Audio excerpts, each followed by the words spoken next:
And he would constantly say, I don't know why you are giving someone else the benefit of your skill set and you're feeding their paycheck. Single mom, ended up landing in retail, as many of us do, right? Like it was an easy job. Climbed my way up in that regard into a corporate executive position. I was the director of training and development for Tilly's.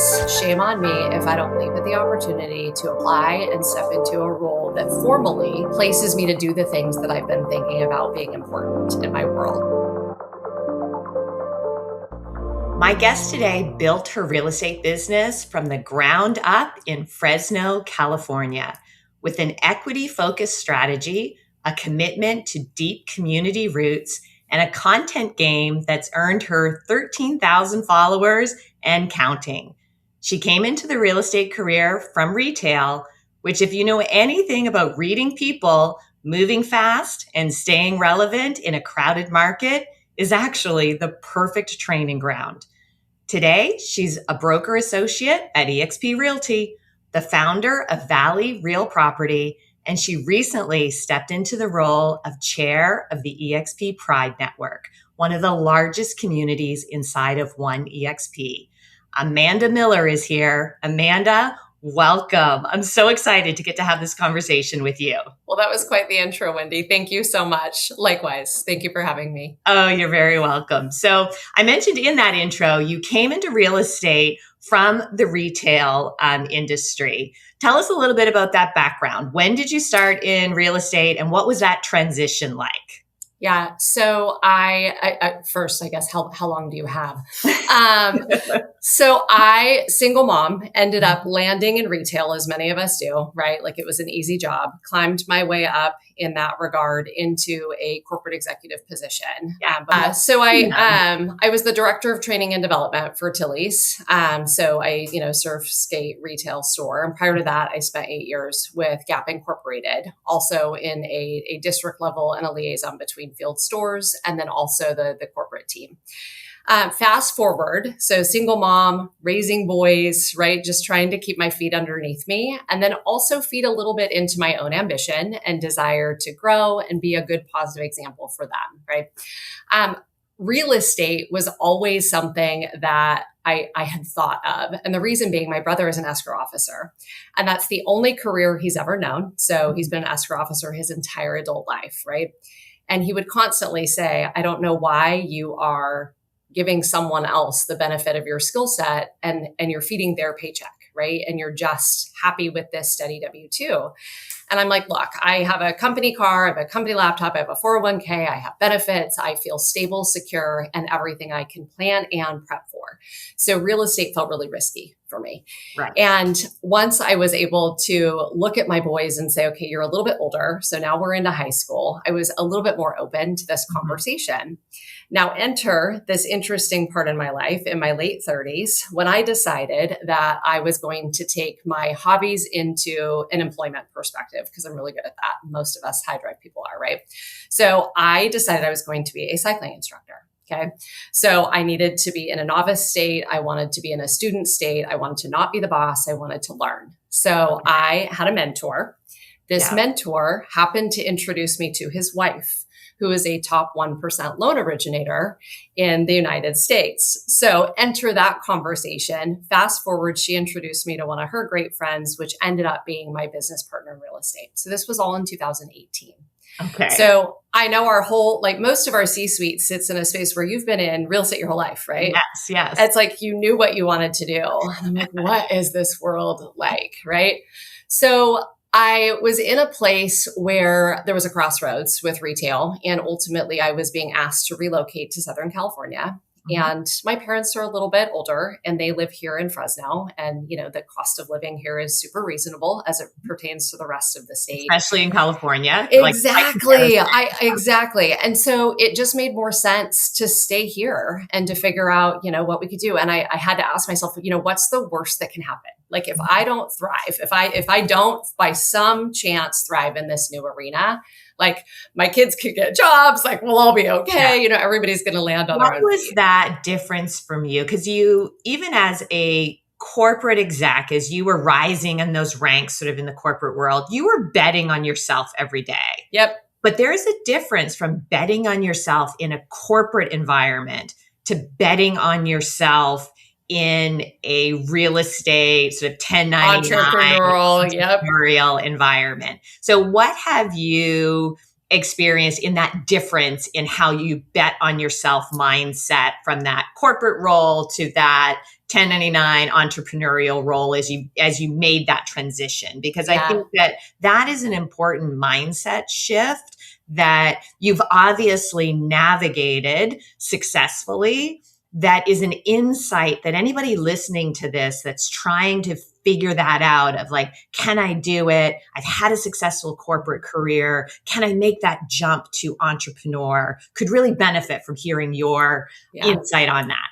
Yeah, for sure. I think part of it was timing, which I think is an important thing to talk about, right? And say, allowing myself the space to adopt the risk was a big thing. So part of that again was just simply timing. I love that my kids were a little bit older. Adopt the risk. Yeah, the space to adopt the risk. Yep, it was very important to me. And then I allowed also time to make this decision. This wasn't some hasty whim that said, I think I'm going to quit my job today and go do real estate. Like, it didn't work like that. Yeah. So I actually asked, his name is Warren, was my previous business partner, a wonderful mentor, and really just allowed a foothold for me in the real estate sector. And I shadowed him. I observed his team. He had a team of, at the time, about 12 agents and an administrative infrastructure. So I provided insight into his operation as a business. Mm-hmm. And I realized that I had something to offer. So I think the mix of saying, okay, if I can sit back and reflect, and I can also immerse a little bit and then gain the confidence that I can thrive in this environment, that was big for me. I also had to really sit with myself and think through the times I had already shown up and elevated and evolved, and that I did that without anyone else. And the two big ones I reflected on were when I was with Gap. I mean, I started as a sales associate. I could only work in the evening so my grandma could watch my children. I just had to figure it out. And then the first time full time was available, I took that. And then from there, I took the next role. And then I ended up making myself visible and piloting. I pitched this whole position that didn't even exist within the organization. And I ended up piloting it, and we rolled it out full company, right? I think you said something there, though, that is so important, and I would say has been a trademark of your success. You said, I made myself visible. Yes. And I think that is a quality I see in successful people. They make themselves visible at every stage, because when you make yourself visible, that opens up doors to opportunity. Right. It totally does. And honestly, though, there's an initial vulnerability with it. There is. And then it opens these floodgates for confidence and growth. Yes. And so I've heard you say it. I've heard Leo say it. It's like we're speaking it on repeat that you're never going to be ready. Yes. Right. So allowing yourself to be vulnerable and say, I'm okay with this. See me, right? See me doing great things. Yes. Start before you're ready. Exactly. And so, fast forward, again, a move was being requested to the Bay Area for that. I sought out a different position with Tilly's, and same thing. I was hired there as a district manager, and I ran my market. And once again, I had something to offer. So I shared that information, and I built partnerships and relationships at the corporate office just by being a bridge between what we were experiencing and what was being provided for us. And enter an opportunity where, again, I pitched a role, and then I became that role. And so what's funny is I'm doing these things, but I'm not realizing I'm doing these things. Does that make sense? Like, it's just my life. And I'm like, oh, I have this great opportunity. All these things are happening, and it's moving me forward, right? And I feel progress. And so when it came time to consider real estate, I really sat with myself and had to recognize, like, you've already done this. You've already taken something that didn't exist and said, what are my skill sets? Where do I fit? And how can I make this profitable? How can I insert myself into this business realm and do it in an effective way? Yeah. And with that, so when I met with Warren, I did the same thing. I observed him and his team. And so I pitched a job because, again, there was risk, but the security of stepping in, I wasn't even licensed yet. I did not have a real estate license. Mm-hmm. I was doing my classes. I'm like, okay, if I'm going to step away from this job, like, is there something that's going to feel concrete and secure? So I again pitched a job description. He said, let's go. So I came in as like a director of his team. So I'm overseeing people doing a job that I know nothing about, which was wild. And so we rebuilt all of that. Now, I will say within 4 months of being on his team and running his team, and by this point, I've become licensed and I'm getting my feet underneath me and I'm shadowing.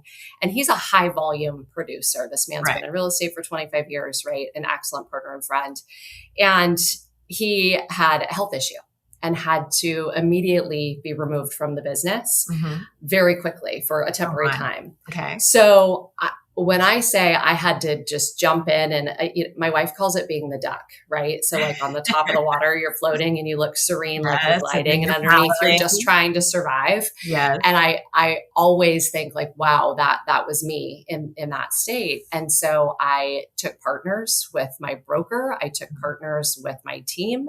I took partners with other agents, and we figured it out. When he went out, we had 37 pending transactions and a pipeline that just continued to fill up. Wow. And so I can't say that I entered real estate in the same way that anybody else does. No, that's not right? The traditional entry into the business. It's not. Mind you, I had not sought these leads, right? This wasn't my business. I was effectively and positively running someone else's business. Yes. And although that felt rewarding and it built a local confidence with other agents, right? So I started to build a name for myself because there was this automatic assumption that I was tied to this successful business. And then I started to realize like, wow, I am the one nurturing all of these clients through. There is success there, right? I'm not just an imposter stepping into this space. Yeah. Now, even though you had that sort of, we'll call it sort of a non-traditional foundation, with that sort of entry, you did, start to build your own brand independent of that very quickly. So let's take Instagram, for example. Yeah. You very quickly leaned into building your brand on Instagram. So at A Miller _ realtor is your Instagram handle. Today you have almost 13,000 followers. You're very active on that platform. Why did you pick that platform? And tell us a little bit about like your strategy today when you think of Instagram as a brand building platform. Yeah, for sure. And the reason I chose Instagram, this is going to sound really silly, but it was because I could use it and I could use it well. Right. I was good at it. It didn't seem overcomplicated. And it was a tool that I could grab instantly. So when I first started posting on Instagram, and again, this is so much has changed in the last 8 years as it pertains to social media, right? Like that could be a whole different. Yeah, it changes daily. Oh my goodness. And now I'm like, I think I need to do YouTube, right? Like we have to do all the things. But with Instagram in particular, I originally approached it in two different ways.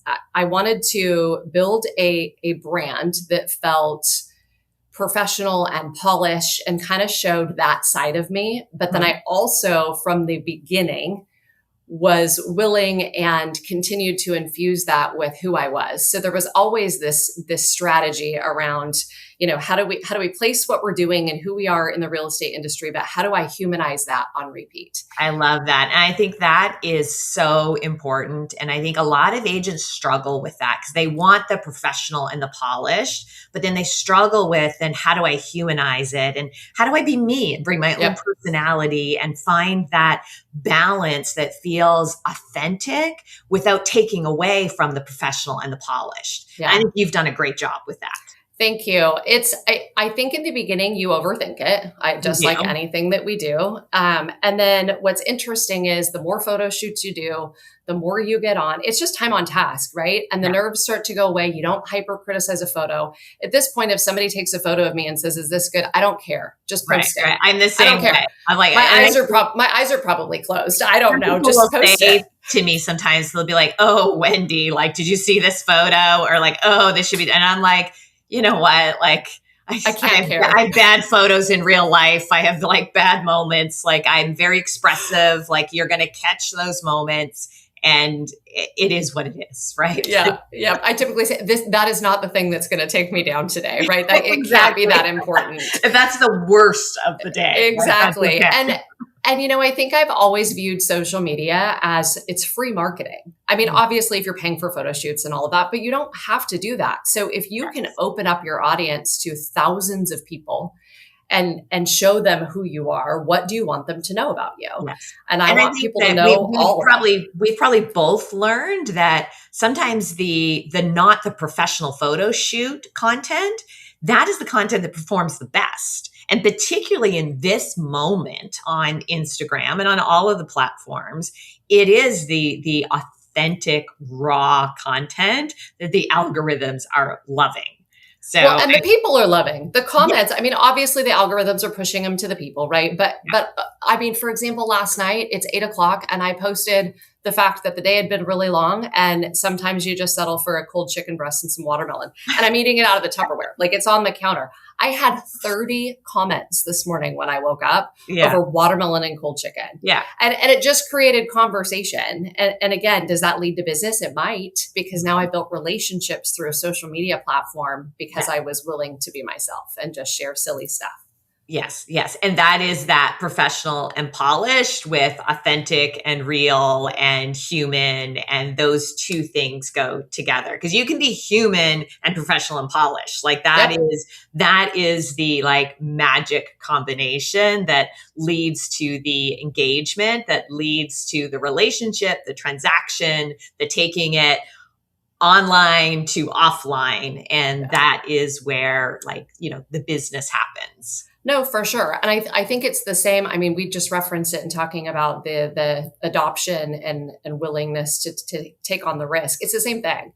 10 years ago, before social media was as big as it was, I would have been so fearful of what I would have looked like online. Right. And being comfortable with that and finally adopting something where you can say, look, I don't need to be that version, right? Like I can be driven, successful, ambitious, and do all of those things, but I can also be silly and goofy and make errors and make mistakes. And that being strong and powerful and also being human and soft and compassionate, they don't have to compete with each other. Like I get to be both of those things and people can see both the sides of me. Yes, yes. Do you think that you have become more comfortable with that sort of as your career has progressed, as you have gotten older? Yes, 100%. I do, I firmly believe that as a high achiever, super driven woman, Yes. there's always this, I've always had this assumption that I'm going to succeed, right? If I walk into a room, people think I know what I'm doing. I don't know why. There's something about me. They think I'm going to be great. I'm going to do really well. There's this assumption. So then there's that pressure to be that, right? Like to show up in that space. And I do believe that the older I've become and the stacked evidence of either making errors or maybe not showing up in that same way that was assumed and showing up a little more authentically me, and it hasn't turned out bad, has kind of granted their permission to continue to do things, right? On my own terms. And so I do believe it's a learned feeling and it's a learned comfort and it doesn't come easy, but putting yourself out there on repeat and again, doing things before you're ready certainly helps. Yeah, for sure. For sure. Community has been such an important part of how you have built your brand, how you've built your business, and not only the geographic community of Fresno and surrounding areas, but you have a pillar within the business that you've been very purposeful about developing. And that has been around equity focused and having an equity focused strategy. So tell us a little bit about that.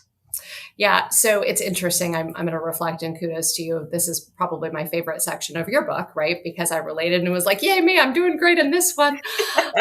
So as it relates to community, I do believe that the word community in general can be used in many different facets, right? So first I'm going to say, yes, as far as building community, absolutely huge.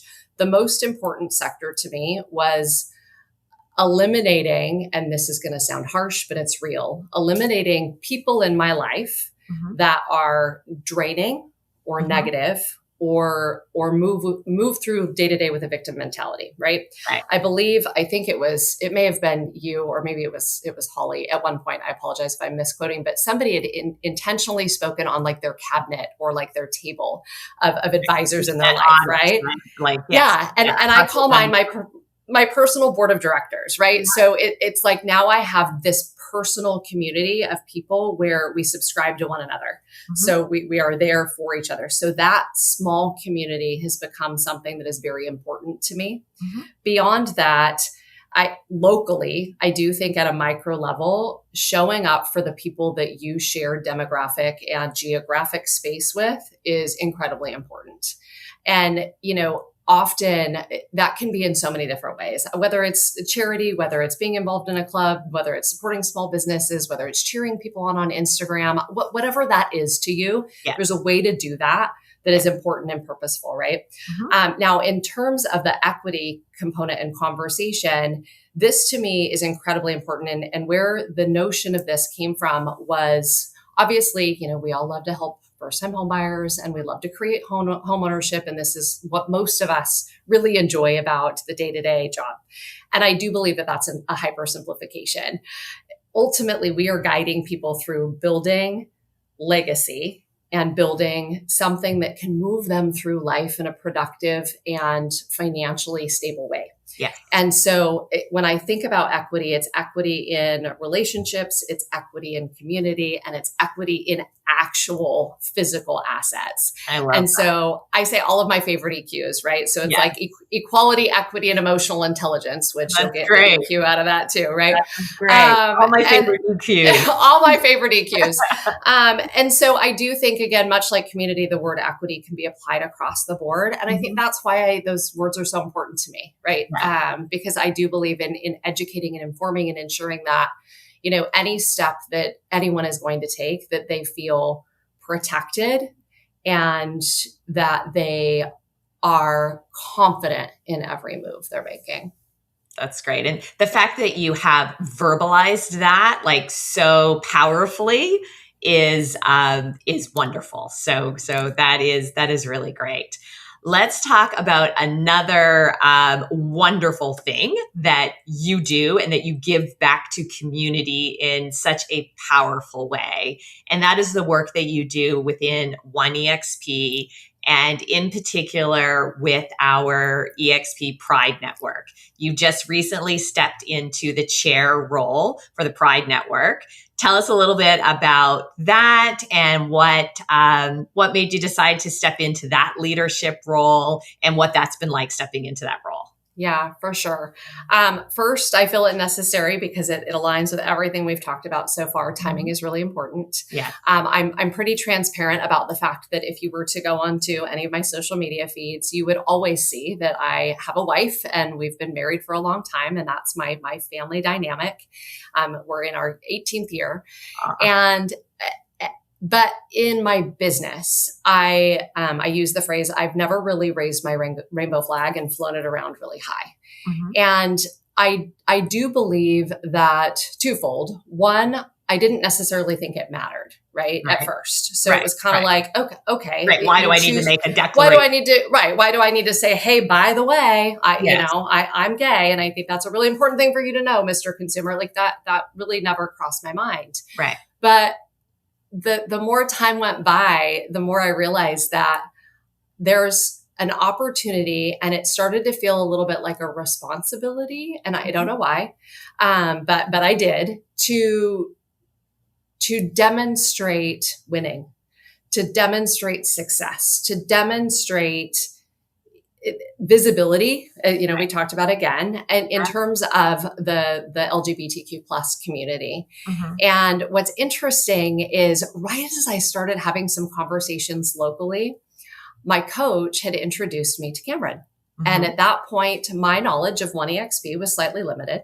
Right. I had no idea who Cameron was or what we were going to do. Narrows, who is our manager of OneEXP. Yep. And I was like, wow, okay, well, let's just have a conversation. I have no idea what you do or what this is. And we started talking. And the next thing you know, this opportunity, like it just organically came up.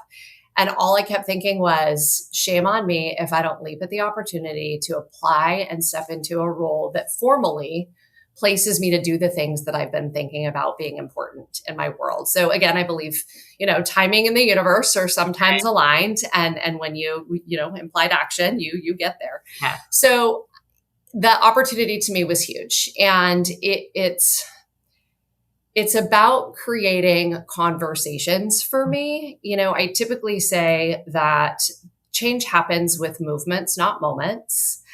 And that education. The reason it's like that's such a soundbite. Like, yeah, it's like, so change happens with conversations, not movements. No, change happens with movements, not moments. Change happens with movements, not moments. I had to get that right. Okay. Change happens with movements, not moments. Yeah. And mainly what I mean by that is, to stand toe to toe with somebody or to pose an argument that may not go anywhere, to create defense. Yeah. In my opinion, I don't believe moves any needle anywhere. I believe that a movement is standing behind a concept and be willing to have conversation, open dialogue, educate, and allow people understanding and a safe space to ask questions. And so good, Amanda. So good. That right there. That's the clip. I inherently believe that people are good. I just do. And maybe that's a naive viewpoint. Even though of the some world. days I have moments, but I believe that as well. Don't we all? I think that all too often in conversations, and honestly, the state of our current world is that people feel almost like they have to behave on the defense. Mm-hmm. And really root in what they believe and how they feel. And in my opinion, respecting how someone else feels is part of the conversation, and that has to be okay.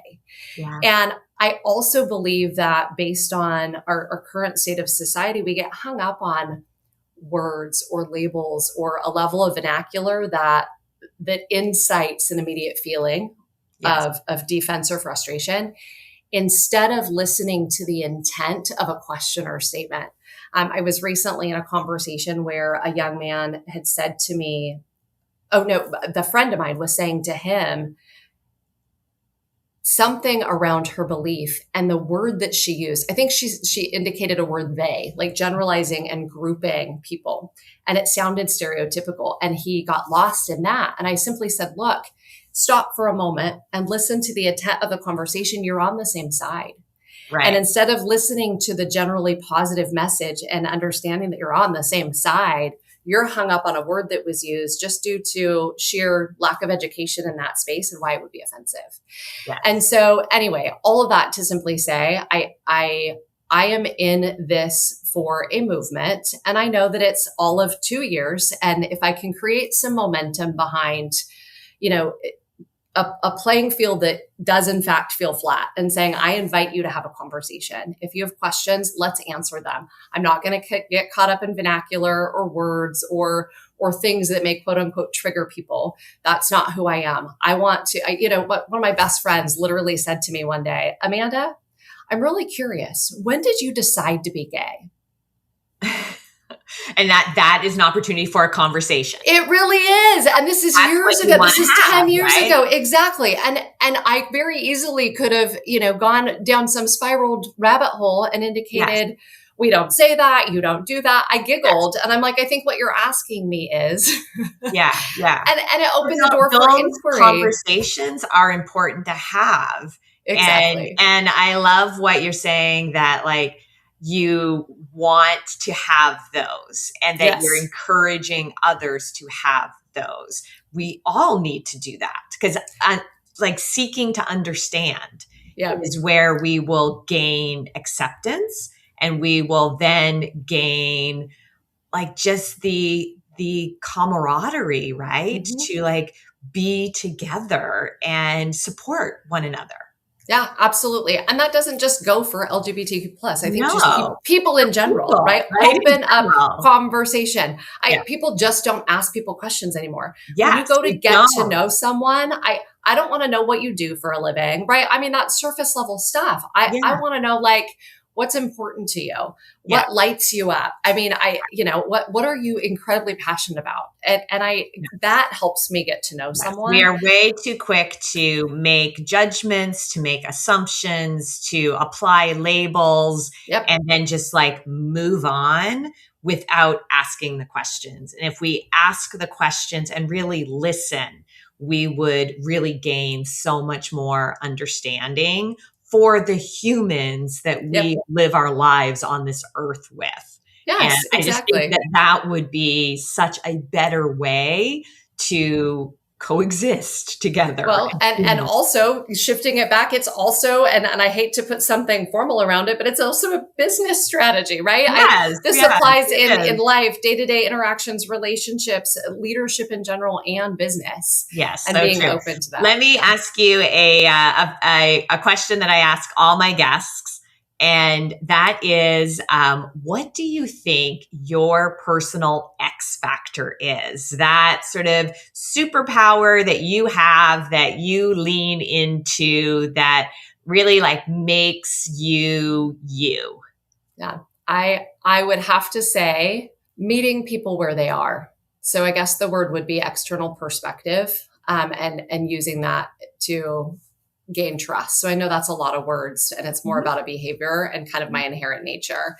And I'm always one to say, I wonder if they behave like that because if I were in their shoes, they may be facing A, B, or C, right? And instantly acknowledging where someone is gains trust. So gaining trust, becoming visible, and meeting people where they are.